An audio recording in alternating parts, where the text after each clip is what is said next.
screening tonight for Del Toro's Frankenstein. This is at the Egyptian on Hollywood Boulevard. He'll be doing a Q&A along with the screening.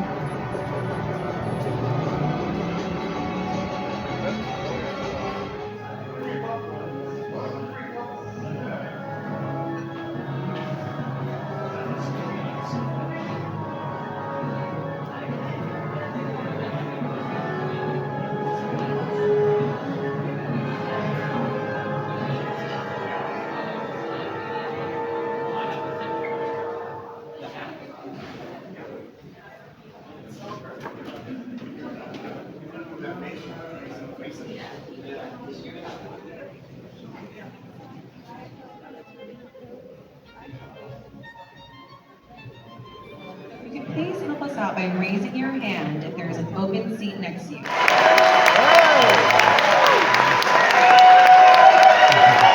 Guillermo del Toro, everybody!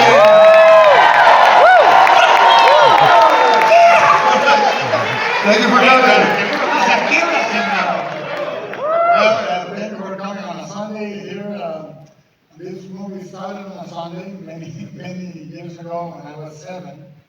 I went to Mass at 8 a.m. in the morning, and then we spent the day watching movies on Channel 6 in Guadalajara.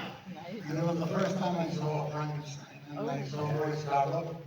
And that day on Sunday, my grandma got Jesus and I got Boris. It was really beautiful for me because I decided this was my Messiah. I was a very Catholic boy. And I finally understood when my grandma was getting excited about this Jesus guy. The resurrection of the flesh, the Immaculate Conception, all of that I saw in Boris. A few years later, at age 11, I read the novel, and I said, this is not the movie I saw, I'm going to make this movie. So it took 50 years, and now this is a Sunday, so this is officially the 50th anniversary of this play. When we started planning this movie, we've been trying to make it steadily for more than 20 years. We developed it in the early 2000s, and pitched it everywhere, and for me it was always a story of fathers and sons, and how we pass the faith. And at the same time, the thing I have very clear in my mind is that we would make it an opera, we would make it an epic, and we would make it the way movies used to be made, by humans for humans. And the epic scale, we'll talk about it after you see it, but most everything you see is fucking real. It's there. Including my hair. It's not a wig. Yeah, and these sideburns, which are very controversial. But you'll see that, we'll talk after. If you think it's, that can be really easy. So, see you after. Welcome to church. Yes, welcome to church. See you after.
Hi, everybody. My name's Sean Horn. You can hear my stuff on NPR's 1A. I don't want to bite the hand that feeds me, but thank you for seeing a movie in a theater. We have a great panel. I'm going to start with cinematographer Dan Louston.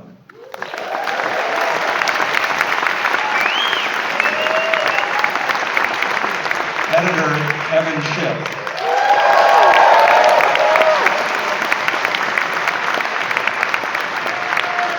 Creature designer Mike Hill.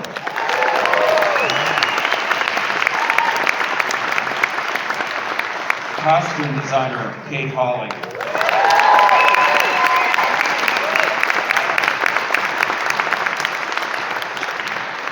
Production designer Tamara Deverell.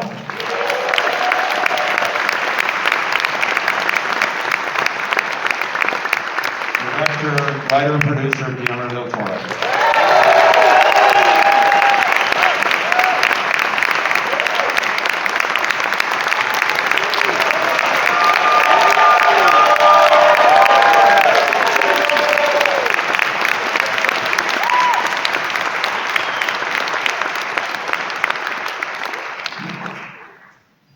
Thank you all for coming out. I'm going to jump right in. Guillermo, I know this is a narrative film, and you have taken material departures from the novel, but I wanted to ask if, in a way, you might have approached Frankenstein almost as if you were a documentary filmmaker telling the story of a real person, meaning you're treating this as if it's a true story, making sure that you're reverent to Mary Shelley's novel, as you're telling the story in the back of your mind, that's your mindset.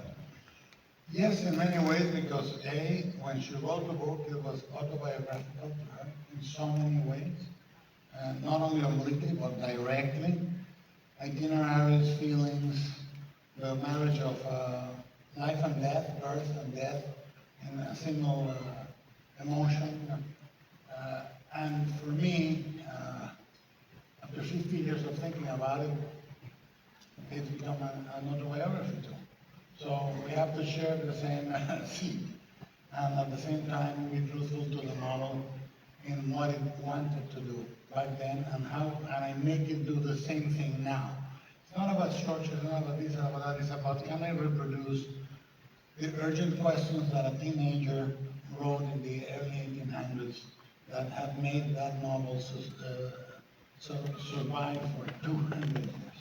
That's what I'm being faithful at that emotion, at the urgency of those questions, and I treat it like the Bible, because for me it's the Bible, you know? This is a movie that you've been dreaming about making for a very long time. I think maybe a couple of hours after you were born is when the clock starts. And had things worked out differently over the years, you might have been able to direct it a long time ago. But given that circumstances kept you from making it until now, how do you think the movie is different as you certainly have evolved as a filmmaker? Because I wonder if an earlier iteration of the story might tend more toward horror than maybe romantic tragedy or a commentary on bad parenting, meaning your priorities and mindset has changed. How do you think that made the movie change if you made it a long time ago? I love watching horror. I don't like making horror movies. I make movies that are for me and family dramas.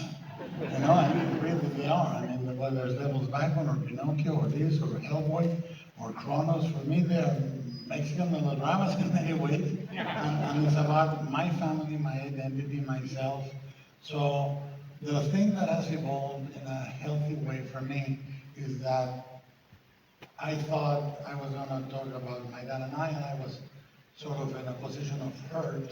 And through the years, you realize two things. You and you alone are the protagonist and the antagonist of your story. The rest is reflection. And the second thing that you realize is your responsibility. You know, when you deem yourself a victim, you lose the wheel of the ship. When you say, what am I doing that is causing this, you grab it back. And those two things, they come late in life. They come late in life. You spend decades blaming everything but yourself. And then when you say, no, what am I doing? Then that changes, and I'm glad it did, because that's the purpose of the film for me. Before I ask your great department head some questions, you write in a new introduction to the novel that parables, and I'm quoting you now, quote, allow us to grasp impossibly large concepts and to understand our universe without and within. I think that sentiment is manifest in all of your work. And again, you say in this introduction that horror illuminates our souls. And I'd like to ask you about the parable of Frankenstein, what it says about disenfranchisement and good and evil, and why it has survived as long as you say it. Oh, I'm sure you want to do that. Well, I'll be as fast with the verbiage as I can. I mean, there's a lot of lapsed Catholic in there. A lot. And there are three basic mysteries in the Bible that intrigue me all my life. One is in the book of Job, which is the question most people say, why do bad things happen to good people? And the question the soul asks is, why me? And the question that God says is, why not? And that's what Job says, why me? And God says, yeah, I have news for you, Job, that's the world. That's why I made it, you were not there when I made it, and you're gonna have to live in it exactly as it is, right? The second for me is the consubstantiation of Father and Son. Why did God send Jesus? If they were the same person, why did he send him to the world? What did God needed to find out about? And the answer I came through is pain and death. You know, because he could not experience them as the Father. So he had to experience them to understand humanity through the pain and death. And then for a Mexican, death is a really fucking serious business. You know, for me, I'm a big fan of death because it's the metronome in between the music. It's the beat that tells you, look, you get what everyone gets. That's it. Born, die, and you dance in the middle. That's the music. And therefore, the answer for me is ultimately, you're immortal. Like the preacher, what is the answer? And he says, acceptance. You know, and with acceptance comes grace, and after this we can go to Mass and I'll explain more things to you. Tamara, we live in an era where every person up here could be a hologram, this stage could be a visual effect. This didn't happen, my questions could have been written by an AI bot. But this production was determined to make everything real and just use as many practical sets as possible. Why was that important? And once you make that decision, what does that mean in terms of what you're building, including, I think, the ship?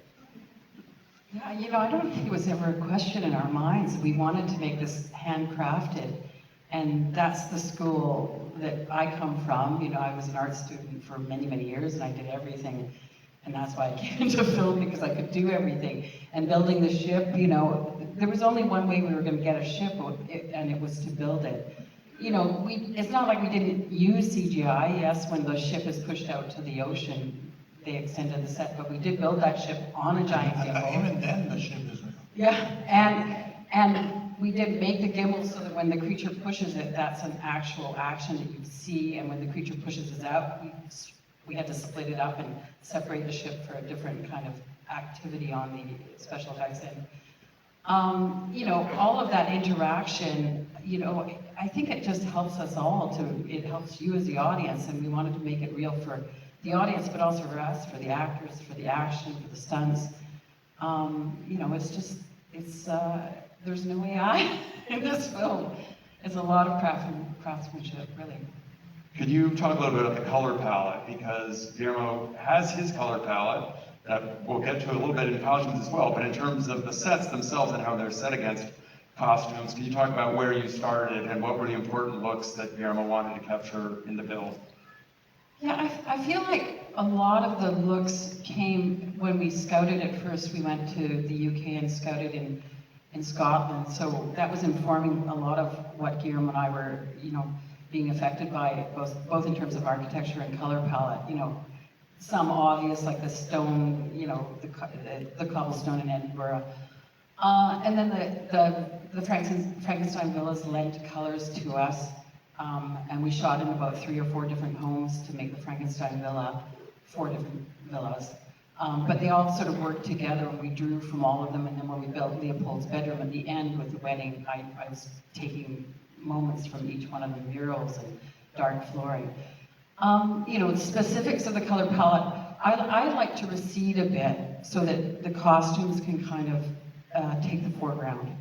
especially with the red. I mean, we did do the red bed of the mother, the red bed of the mothers, and that was sort of the mother's note throughout the film, which Kate can talk about as well.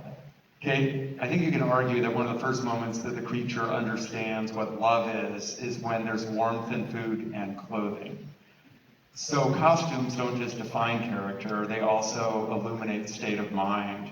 And the first time we were introduced to some major characters, it's often a glimpse of their clothes that we see first.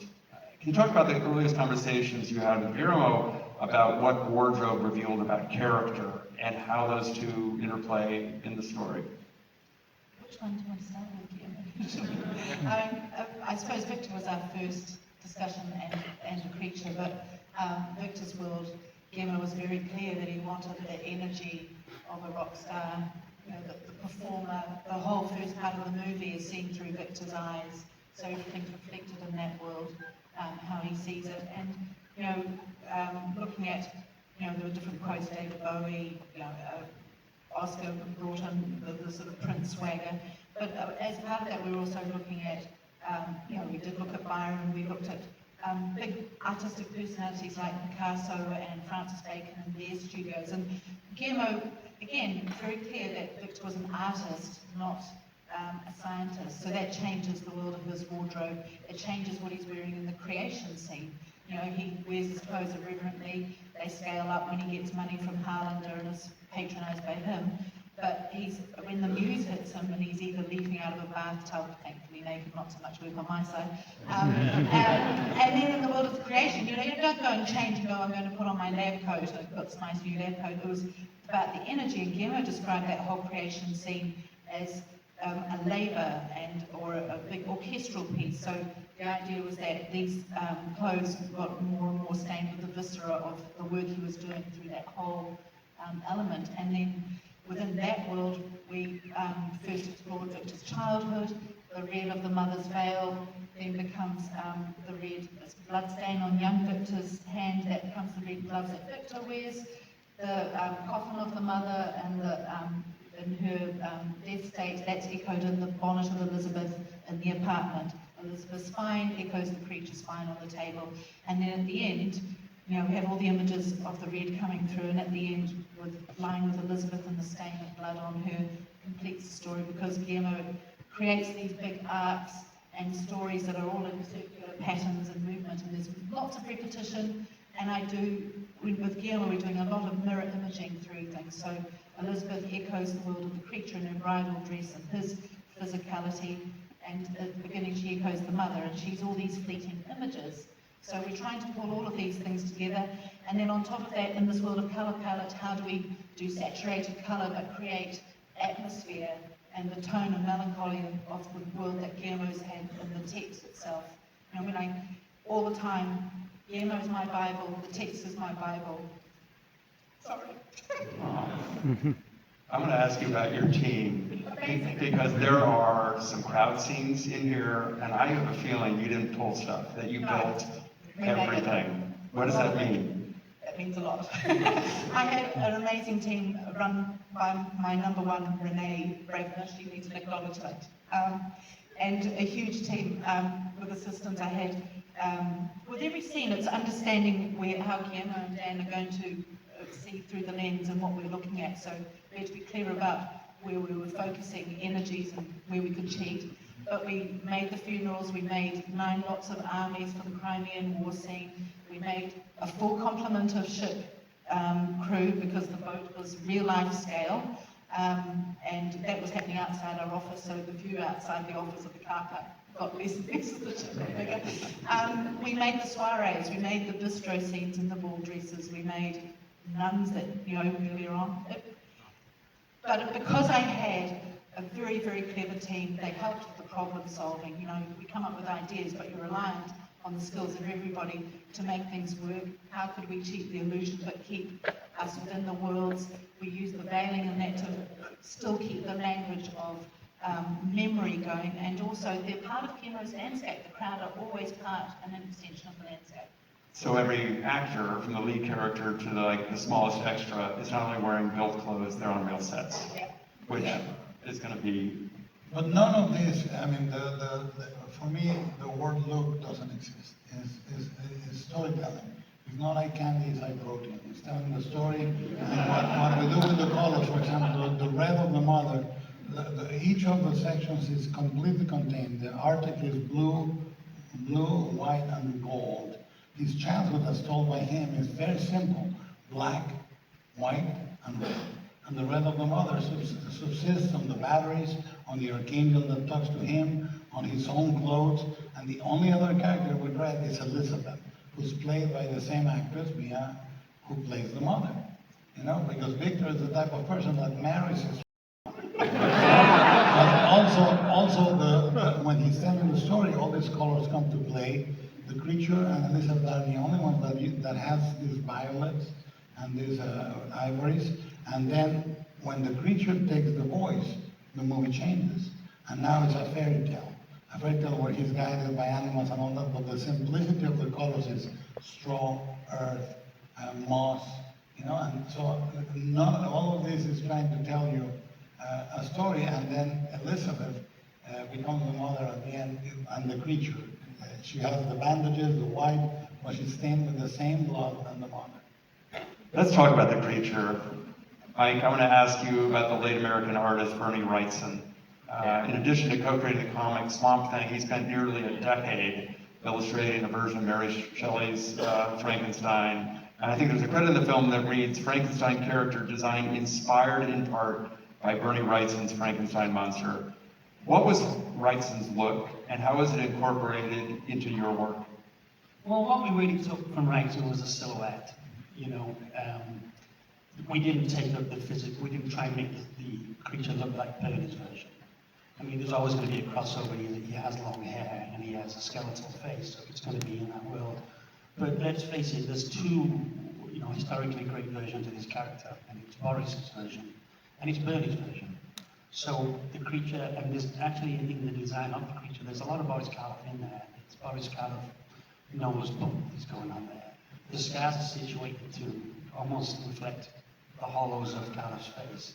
So, you know, the blue grey on the head was basically what Jack Pierce had used for Boris Karloff's colour on his makeup, so it was a little hint of the blue in there that Karloff had. So there was a lot going into it. Of course, Bernie was in there, and certainly Jack Pierce was in there. And then it was what I had talked about. We just didn't want this thing to look like a road accident, to look like a victim who had been stitched together and repaired. We wanted you to walk and see him and say, oh no, this thing's been planned. This has been made from a pattern. A man did this. This is man-made. And as Guillermo, better speaker than me, he said that Victor was trying to make a Porsche. He really was. He made a few mistakes, but he wasn't a bad first effort, but he was a first draft. There's also an actor in there, and this is a movie that is practical. You're not doing this look through visual effects, and Jacob Elordi is spending, I think as many as 10 hours a day getting his prosthetics and makeup and wardrobe, and then he has to go to work. How would you describe working with him, and what your process was with him? Because obviously, he's got to get to a place where he can still perform after you're done, but be very much in the moment as you're transforming him. Yeah, well, all I can say right away is that Jacob was a true professional. We put that makeup on him over 56 times or something. It wasn't always the full body, but it was the full body about 20-something times, which again was 10-hour sessions. And that man never complained even once. In fact, he almost, I wouldn't say he liked the process, but he welcomed it, because it helped him get into the character and get into that state of, you know, this newborn creature. So he had to think about newborns. And so he used it for the character to get him almost, you know, look, I couldn't sit there for 10 hours. The only reason why I can do the makeup for 10 hours is because I could do it for 20 hours because I'm moving and I'm working, and that's what I want to do. But sitting in that chair really took an actor who wanted, what I wanted to say is that Jacob really wanted to be the creature. That was the thing, and if you can get an actor who wants to wear that makeup, it's $1 billion, I tell you. First of all, Jacob himself was a revelation when we finally got him, me and my partner Meg. We high-fived. We were like, we found our creature. And for him to want to wear that makeup, and the first time he came into our shop, we just put a wig on him and some teeth, just to see, I wanted to see how he would perform, and you know, he took his shirt off and he was rolling around and he was making all these movements, and he was just perfect. It was like, this guy wants to do this, and you know, he really did. And because it was Jacob, because of his physicality of him, the makeup was actually lesser than what we originally planned. Because why cover up someone who's in such good shape that Victor would have tried to achieve? Don't cover it up by making it too monstrous. Evan, necessity is sometimes the mother of invention, and the way Guillermo works is he's editing, I think, as he's shooting. Can you talk about that process? And he also has a very clear idea as he's shooting of what is going to cut together. Can you talk about the process of, in production, where your day would start and how you would work together before he would start a day of work? Yeah, so I would generally get to my office about 4 hours before call and try to slam a cut together 2 hours before call when Guillermo would walk in the door. We did this every day for the entire shoot. We cut for 2 hours together. And then by the time that he walked off to go shoot, he had a cut of what he had shot the day before, and that really helped inform what we were doing that day. If it was on a weekend, it would help inform how he rewrote the script over the weekend for the new pages the following week. We also cut all day so I was shifted a day on my week, so we cut all day Saturday. And through this process, you know, we basically avoid any of the problems that you might typically find when you shoot first and then, you know, don't look at an assembly until it's all done. And, you know, like so many times he would come in, and the game that I would play with myself to get to the second part of your question is, can I cut this assembly together for him in a way that when he walks in the door, he doesn't immediately make changes, you know? And that was my little contest that I would have every day. And sometimes he'd walk in, I would show him the assembly, and he would go, okay, great. And then we would go and we'd start working on the rest of the movie. Let's talk about a scene that has some changes. It's the montage scene that I think you said you did, that starts with Bistro. I think you said you did 50 different iterations of the edit in that? At least, yeah. At least 50. Do you know when it's working, or do you know when it stops failing? How do you know when you got it right? I mean, all versions of it work in some way or another. And it's just a matter, as the movie changes, as the context around the scenes changes, as our priorities in terms of showing it to people and seeing what they understand and what they are confused about, as those things, you know, present themselves, we were constantly reassessing what do we need to get, you know, out of this moment. It's obviously a complex moment. Victor is sending, you know, William away while he flirts with Elizabeth, but we also have to show the passage of time and that he is actually making progress, you know, on assembling the creature and getting, you know, getting the core concepts to work. And so it was just reassessing that all the time. And then once we had gotten a version, since I did most of the music editing and post-production also. So you're cutting score as well? Yeah, I would kick him out of my office and I would be like, give me 20 minutes to recut the music. I want to talk, Dan, about the look of the film. You're making a period film that feels classical in its DNA, but looks modern and has a contemporary sharpness. So I'm curious about what that meant in terms of equipment and how you balance that seemingly contradictory idea of old and new. And was that a lens question? Was it a film question? Was it a diffusion question? How did you get the right look for this story? I don't know, of course. When Guillermo and me talked about the movie from the beginning, we wanted to do a modern looking movie, but a period story. So we talked a lot about how should we do that, and we decided to go large format, you know, Alexa 65. And we want to go full sensor, and we want to shoot at a wide angle, as wide lenses as we could get, and we shot with the Leica lenses, and our main lenses was a 24mm, and I think we shot like 90% of the movie with that lens, or maybe more. And of course that works this way because we have these fantastic sets, so we want to see the sets and just coming in with a crane and going into a big close-ups in the same scene. So we have to do that. It has to be single source lighting. All the light has to be outside the sets because we're seeing the sets like 200 and 250 degrees, and the camera is moving all the time. So the beginning of the shot has to look fantastic, and the close of the actors have to look gorgeous. So that is like the challenge about that way to shoot it. And of course, that's when we come in to talk to the sets with Tamara, you know, because the set is going to be a kind of a goal for the lights. So because all the light is outside, and we're using a lot of atmosphere, so we cannot bring any lights in because it's matching the atmosphere. So we just have this idea about we want to design the set together with Guillermo and Tamara, of course, and figure out what is the best way to put windows and doors and stuff like that. But if you're using firelight, candlelight, you have this black, white, and red costume and production design. Does that photograph? Very nicely. Okay. Well, but what we do is we do three things at the same time. We can deck the fabrics to ivory, oyster gray, whatever the white is in that palette of that particular scene. The second one is we test them under every condition of light.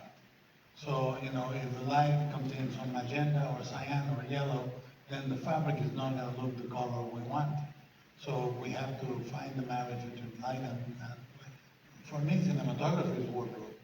For me, production design is cinematography. Because we're lighting through the hardest goggle ever, which is the window. You cannot change your mind. Oh, if the window could move 10 feet, you're making cinematographical decisions in pre-production. So what we say is a table with 4 legs, but it's a single table. There are no differences between the departments. There's agreements, and we're all seeing that the same image. I want to ask you about a department head that's not here, and that's your composer, Alexander Spot. The last time you worked with him, I think it was on Pinocchio, and he was telling you how much he didn't like the songs you were writing. Yeah, no, it wasn't that. Not all. What was it? Fortunately. It was like an old married couple. Yeah, we are still in that. What is it about that marriage that works? Well, what works, look, everything I think while I'm doing the movie turns out to be 80% wrong. Because Alexander says, yeah, I understand what you're saying, but, you know, he's French. I'm Mexican. So, you know, I come in with great joy de vivre and he becomes a motherfucker.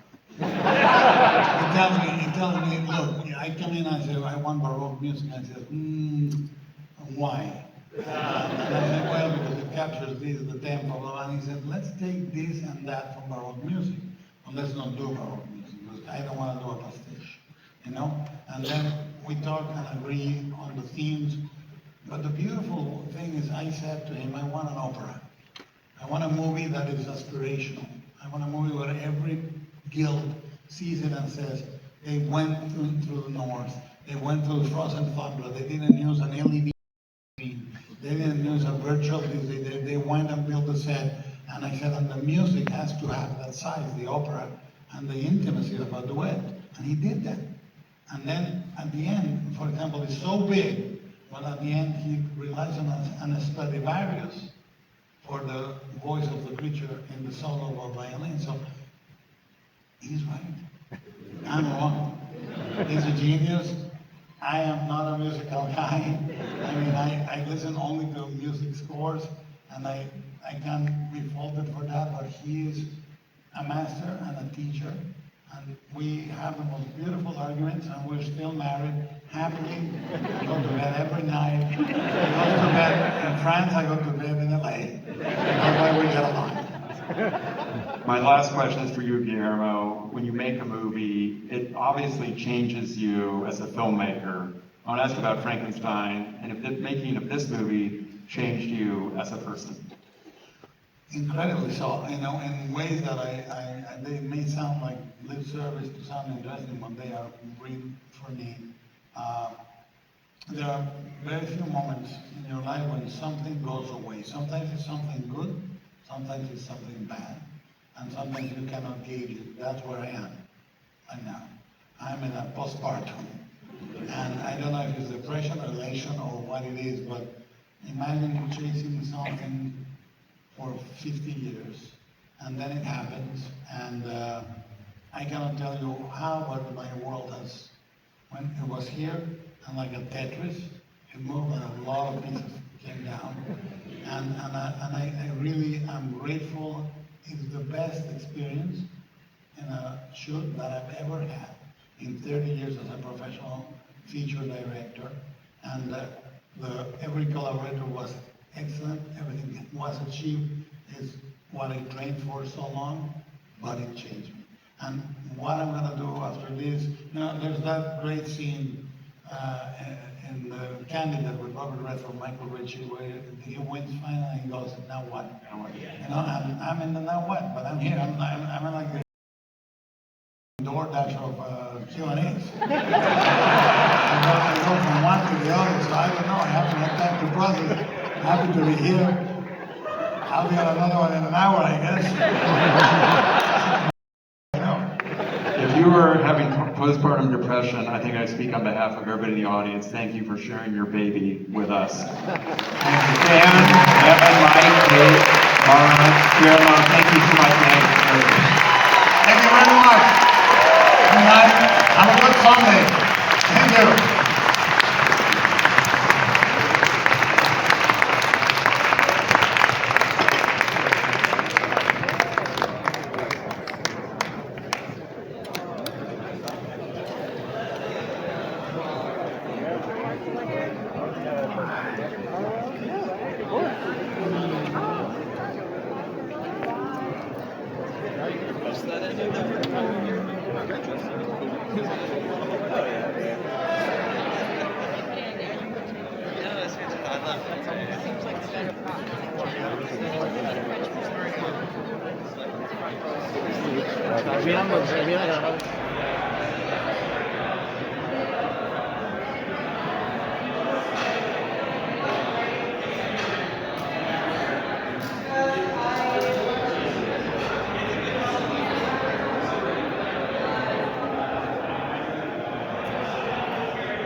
Just got out of Del Toro's Frankenstein. It wasn't Mary Shelley's Frankenstein, it was Del Toro's Frankenstein. Definitely a unique take on it. Some inspiration perhaps from Hammer Horror. The monster getting shot in the eye just like in Curse of Frankenstein. Thought the Euphoria guy did a good job as the creature. He definitely deserves an Oscar nomination. So if you have it on Netflix, worth giving it a spin.